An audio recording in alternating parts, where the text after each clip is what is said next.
اللهم صل وسلم وبارك على سيدنا محمد عليه افضل الصلاه والسلام. ازيكم يا حبايب قلب؟ عاملين ايه؟ يا رب تكونوا بخير وفي احسن صحه وفي اتم حال. فيديو جديد وروتين جديد ان شاء الله كده يشجعكم ويخليكم تقوموا تخلصوا كل اللي وراكم. عايزه اقول لكم ان الروتين ده روتين النهار، يعني يوم الخميس. الجو قمنا كده لقيناه اصفر اصفر. بصوا، عاصفه ترابيه رمليه رمليه يعني. قفلت الشبابيك والبلكونه قفلتها، ودخلت كمان الكنبه جوه المرتبه يعني بتاعت الكنبه كده، عشان خاطر لو يعني عايزه اقول لكم ان كان في هدوم منشوره. جيت المها لقيتها مليانه تراب اصفر، فهغسلها تاني. فبصوا قفلت بقى وقلت اعمل لي حاجه سخنه اشربها ونقعد كده نروق على نفسنا، والعيال كانوا عايزين يفطروا، عملت لهم قهوه برضو، واللي عايز نسكافيه عملت له، وهكذا يعني. وبعد كده قلت اطبخ لهم بقى طبخه حلوه، بما اننا مش هنعمل حاجه في الجو اللي مش حلو ده خالص. عايزه اقول لكم ان طول الليل في شتاء عندنا وهوا، وبعد كده قمنا الصبح لقينا الجو اصفر وما تشوفيش اللي قدامك يعني، ترابه كده. فهم حذروا يعني، قالوا تقفلوا الشبابيك بقى وما تطلعوش، عشان لو اللي طلع واللي يطلع بقى مضطر يلبس كمامه وهكذا. تعالوا الاول اقول لكم انا بعمل ايه. هنعمل صينيه مكرونه بالبشاميل كده بالفراخ، زي العسل. بس عايزاكم كده في اول الفيديو تحطوا لايكات كتير وتعليقات حلوه منكم. وعايزه في اول الفيديو ارحب بكل المشتركين الجداد اللي اشتركوا عندي. وجودكم والله العظيم نورني وفرحني. انا لما بفتح كده التليفون واشوف كده اشعارات بمشتركين جداد كده، ببقى فرحانه جدا. بس عايزاكم تكتبوا لي في التعليقات ان انتم مشتركين جداد عندي، عشان خاطر انزل ارحب بكم بقى في التعليقات. فاللهم صل على سيدنا محمد. عايزه اقول لكم ان انا بقى هعمل شويه مكرونه بشاميل كده. عيالي ما بيحبوهاش غير بالفراخ، يعني عايزه اقول لكم ان اساسا لما ما بيكونش فيه فراخ يقولوا لي ما تعمليش مكرونه، بيحبوها بصدور الفراخ. فبعمل بجيب نايبين من الفراخ كده، بقطعهم يعني صدرين نص فرخه. بقطع كده الصدور، بصوا زي ما انتم شايفين كده، قطعتها في الحله قطع صغيره. بجيب بقى الحله واحط فيها الفراخ دي، وطبعا انا حطيت المكرونه تتسلق. بحط فيها شويه ملح صغيرين. المكرونه الفراخ بقى بجيب بصلتين كبار كده على نص الفرخه دي صدور. وبعد كده بحط البصل اولا بيسكرها ويكترها. وبعد كده بحط بقى شويه ملح صغيرين. يعني وانت بتحط الملح، تحط الملح على المكرونه وهي بتستلق، وتحط الملح على الفراخ والبشاميل، فكلهم مع بعضهم كده. حاولي يعني تنسقي بين الملح عشان ما تبقاش ملح. حطيت على الفراخ كمان، حطيت بهارات فراخ وكاري وفلفل اسمر، وبحط بهارات لحمه برضو. تمام. وبقلب الكلام الجميل ده كله بقى وشويه زيت.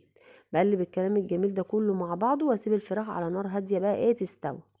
فاللهم صل على سيدنا محمد. انا اولادي يعني بيعشقوا المكرونه البشاميل من ايدي الصراحه، وبيقولوا بتعجبهم قوي قوي يعني. فبيحسوني كده ان انا ملكة المكرونة الصراحة. بيقولوا على طول بتعمليها تحفة، يعني بيجوا كده بعد ما الفراخ تستوى بياكلوا منها وهي لسه في الحلة كده. والبشاميل برضو بياكلوا منه وانا لسه عاملاه، فالحمد لله والشكر لله. هما بيحبوا المكرونة يعني بالفراخ. فبما انها احنا قاعدين بقى مش هنعمل حاجة، ندخل نعمل لهم الطبخة اللي هم عاوزينها. صراحة لو كان عندي كرنب كنت عملت بقى شوية محشي في الجو البرد ده، لكن ما كانش عندي.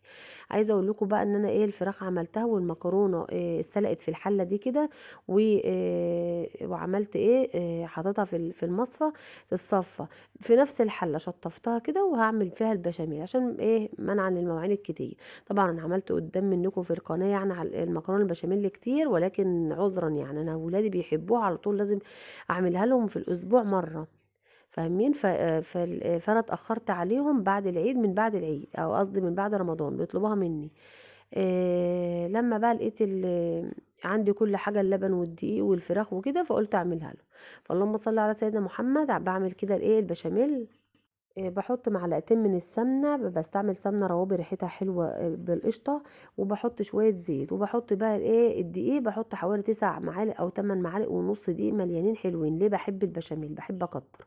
بفضل بقى أقلب زي ما انتوا شايفين كده في البشاميل لحد ما ريحة الدقيق تطلع كده، اوعي يتحرق منك. بفضل أقلب فيه كده، خلاص ريحته طلعت كده بالسمنة وكده، خلاص بتطفى عليه. أنا في التوقيت ده بصوا طفيت عليه خالص، وتسيبيه يهدى، تسيبيه يهدى. هنا بقى عم يهدى شويه، قلبت الفراخ ووطي عليها وتسيبيه.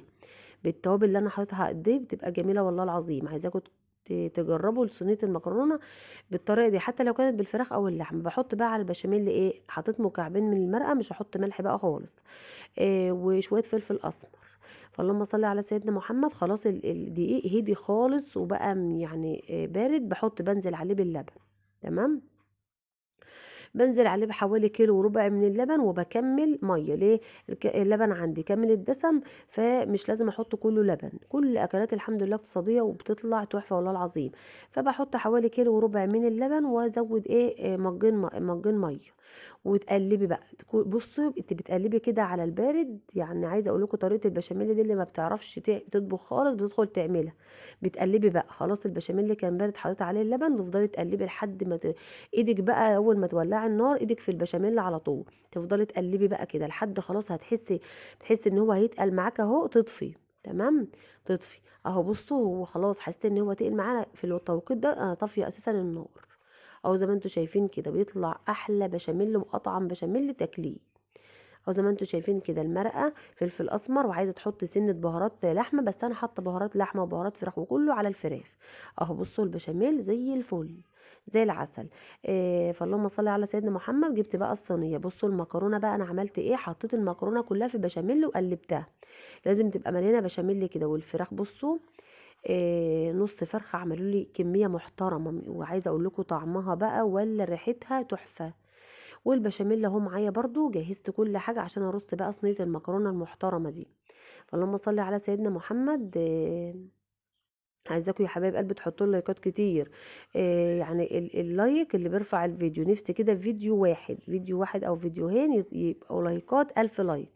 لو عملوا 1000 لايك هيبصوا هيودوا القناة في حتة تانية خالص.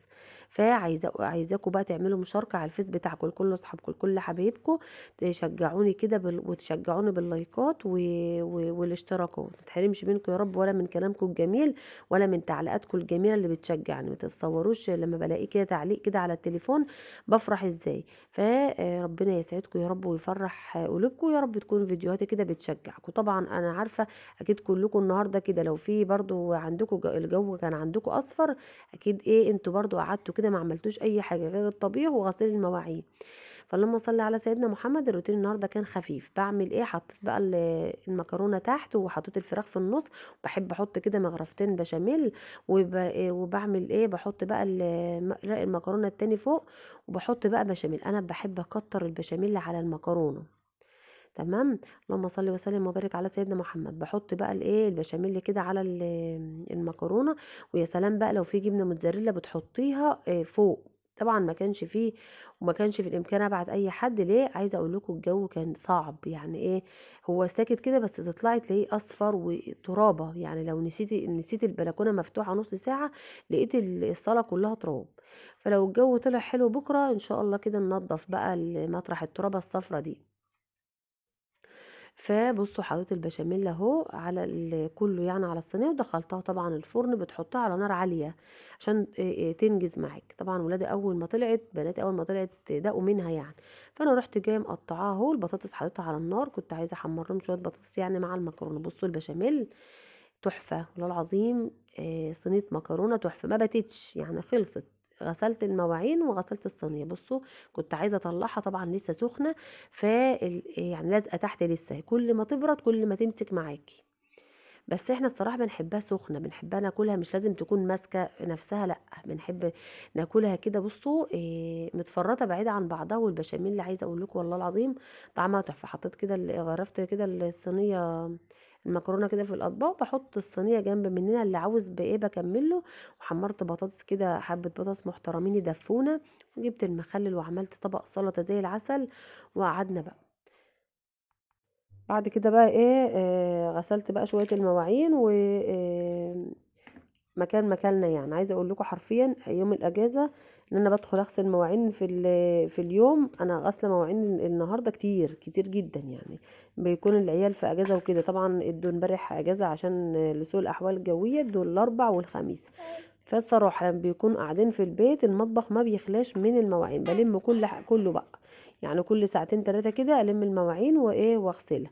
فده كان مواعين بعد العشاء، قلت ايه اشطب المطبخ قبل يعني ايه بالليل وكده. فاللهم صل وسلم على سيدنا محمد عليه افضل الصلاه والسلام. عايزاكم يا حبايب قلبي بقى تشجعونا باللايكات الكتير والتعليقات الحلوه منكم، وتقوموا كده تنشطوا وتتشجعوا. الجو لو طلع حلو بكره نقوم ننضف بقى الايه السلالم بقى مكان التراب الاصفر ده وكده، ونغسل شويه الهدوم. عشان ما ينفع، لا انما لو الجو طلع اصفر برضو كده وترابه صفرة، لا ما تغسلوش هدوم وتنشروها، الهدوم كلها هتبوظ من الترابه الصفرة دي. الصراحة كده الروتين النهاردة يعني ايه خفيف، ان شاء الله يعجبكم ويخليكم تقوموا تتنشطوا وتخلصوا كل اللي وراكم. متحرمش منكم يا رب ولا من كلامكم الجميل، وربنا يجعلها ايام حلوة على المصريين و جميعا يا رب، ويشفي مرضانا ومرضى المسلمين، اللهم امين يا رب العالمين. وفق ولادنا جميعا، وفق ولاد المصريين جميعا، اللهم امين يا رب العالمين. وعايزه اشكركم على التعليقات الجميله اللي بتكتبوها لي، متحرمش منكم يا رب ولا من تعليقاتكم الجميله. عايزه اقول لكم بقى مسكت كله يعني غسلته، وكمان صينيه المكرونه فضيت يعني باقي منها حتتين كده فضيتهم وحطيتهم في فرن البوتاجاز. عايزه اقول لكم ان بتبقى تحفه خطيره والله العظيم، عيالي بيحبوها من ايدي يعني. كل يوم حيرة بقى على الأكل، هنطبخ ايه بكرة؟ بفكر كده، بفكر معاكم يعني اشوف هنطبخ ايه بكرة وكده. اللهم صل على سيدنا محمد. مسكت بقى كده المواعين كده سريعا سريعا غسلتها. تحسوا ان الجو يعني ايه مش برد، تحسوا ان برضو يعني هو مش برد قوي، في شتاء صحيح والجو تحسوه كده ترابه صفرا وكده، ولكن تحسوا ان هو مش برد، تحسوا كده ان احنا قاعدين الجو حلو حلو يعني. بس بيجي بقى شويه هوا بالليل كده بس، انما طول النهار تحسوه حر كمان، تحسوه حر. فخلاص احنا في شهر 4، خلاص شم النسيم قرب. بعد شم النسيم يعتبر خلاص الصيف بيدخل، وكل سنه وانتم طيبين يا رب، وتنعاد عليكم الايام بخير. عايزه اقول لكم كده ايه رب تكون فيديوهاتي بتشجعكم، بتخليكم تقوموا كده تخلصوا كل اللي وراكم. الصراحه فضلت اقول اسجل فيديو النهارده ولا انزله بكره، فمش عارفه، انا سجلته اهو، مش عارفه هينزل لكم بقى ايه يوم الخميس بالليل ولا يوم الجمعه. ايا مكان بقى تسمعوه كده وتحطوا لايكات كتير وتشجعوني باللايكات كده والتعليقات الحلوه منكم. متحرمش منكم يا رب ولا من وجودكم معايا. غسلت بقى كده الايه المواعين، ولازم اغسل الرخامه بقى والحوض واظبط يعني. اللهم صل وسلم وبارك على سيدنا محمد عليه افضل الصلاه والسلام. لازم بقى نغسل الحوض والرخامه وكله عشان خاطر نسيب المطبخ نظيف وزي الفل. طبعا لما يكون الجو مش حلو بره ماشي، بس بننضف الشقه جوه بقى، ما نسيبش كل حاجه كده ايه على بعضها وكده. وبالذات المطبخ، عايزه اقول لكم المطبخ لو سبتيه هيتراكم فيه المواعين كمان وكمان، يعني هتكتر بقى، وهتلاقي ممكن ما تلاقيش اطباق خالص نظيفه ولا معالق نظيفه. فالصراحه طول ما انا قاعده في البيت ادخل كده ايه اشوف المطبخ في مواعين اغسلها، اي حاجه مش في مكانها احطها في مكانها. فاهمين يعني؟ ما شاء الله اللي بيدخل كده لو معلقه شاي بيرميها على الرخامه ما بيشطفهاش. فربنا يعيننا جميعا كده على شغل البيت، اللهم امين يا رب العالمين. مسكت بقى كده الرخامه لمعتها وظبطتها كده وزي ما انتم شايفين. بعد كده بقى مسكت البوتاجاز، قلت برضو ايه اغسله كده عشان ايه يبقى نظيف وزي الفل.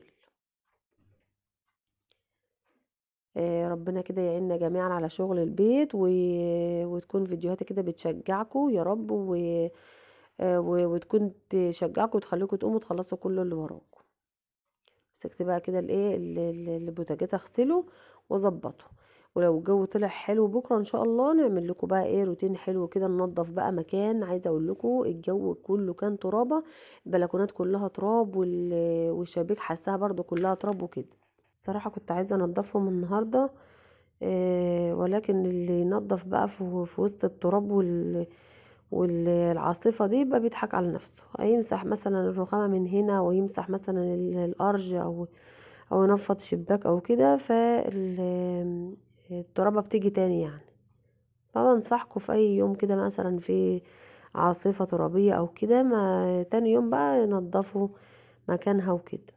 اللهم صل وسلم وبارك على سيدنا محمد.